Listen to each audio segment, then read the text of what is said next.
এমন একটা সময় আসবে, ঘুম থেকে উঠে দেখবেন আপনার কর্মচারীরা বলবে, স্যার ম্যাডাম বিমান এসে পৌঁছে গেছে গেটে। বিশ্বাস করেন, this are the things happened in the past. এবং এই বাস্তবতাগুলো অস্বীকার করবেন না, ভুলে যাবেন না।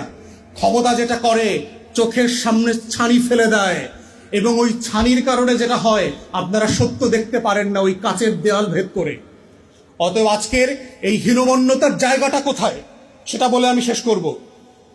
৭১ দেখবেন, যাকে সামনে রেখে আমাদের এই মুক্তির লড়াই হয়েছিল, শেখ মুজিবুর রহমান, যাকে কেন্দ্র করে স্বাধীনতা তৈরি হয়েছিল, সংগঠিত হয়েছিল, সেই ব্যক্তিটার ইতিহাস যদি দেখেন, আপনারা যদি তাজউদ্দিন আহমেদের ডায়েরি পড়েন, তার মেল লেখা বই পড়েন, এম এ মোহাইমেন আওয়ামী লীগের এমপি ছিল, তার লেখা পড়েন, আপনারা যদি বিবিসি বাংলার সাবেক মহাপরিচালক ছিল, তার লেখা পড়েন, আপনারা দেখবেন পাতায় পাতায় শেখ মুজিবের হীনমন্যতার কথা আসছে ৭১ মুক্তিযুদ্ধ নিয়ে।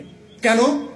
আমি এত বড় নেতা, আমি ৭ তারিখে এত মানুষের সামনে বক্তব্য দিলাম, আমার এক আঙ্গুলে দেশের কোটি কোটি মানুষ উঠেছে আর বসেছে, সেই আমি ছাড়া কিভাবে একটা মুক্তির লড়াই সংগঠিত হয়?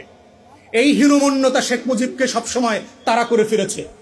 তাজউদ্দিন আহমেদ তাকে বারবার বলেছে, আসেন মুজিব ভাই, আপনাকে আমাদের মুক্তির লড়াইয়ের গল্পটা বলি। আপনাকে একদিন নিয়ে মুজিবনগর যাই, সীমান্তের এই পারে ওই পারে আমরা মাসের পর মাস কিভাবে ঝুঁকি নিয়ে একটা মুক্তির লড়াইকে সংগঠিত করেছিলাম। শেখ মুজিব খাইতে খাইতে বলতেছে, আমি সব জানি, তোরা কি করছো না করছো। শেখ মুজিবের ভিতরে এই হীনমন্যতা প্রচন্ড রকম কাজ করত। ঠিক একইভাবে দেখতে পাচ্ছি, এবং বাই ডিফল্ট শেখ মুজিব ওই লড়াইতে রণাঙ্গনে ছিলেন না। ২৫ তারিখ যখন গোলটেবিল বৈঠক ভেস্তে গেল, বিকালে সন্ধ্যায় তাজউদ্দিন আহমেদ বলছে যে আমি একটা রেকর্ডার কাগজ কলম নিয়ে শেখ মুজিব ভাইয়ের বাড়িতে গেলাম, যে মুজিব ভাই, খবর পাচ্ছি আজকে সব ক্র্যাকডাউন হবে রাতে, আপনি একটা ঘোষণাপত্র রেকর্ড করে দেন, আপনাকে যদি কোনো কারণে অ্যারেস্ট করে ফেলে, আমরা যেন এইটাকে কেন্দ্র করে সামনে রেখে জনগণকে সংগঠিত করতে পারি। শেখ মুজিব অস্বীকার করলো যে না, কোনো ঘোষণাপত্র এখন রেকর্ড করা যাবে না, এগুলো ঝামেলা হবে, আরো বেশি ধরপাকড় হবে। উনি বললেন, তাহলে কাগজ কলম নিয়ে আসছি, একটু লিখে দেন যেটা আপনার নামে আমরা পাঠ করব। শেখ মুজিব সেটা করতে অস্বীকার করেছিল।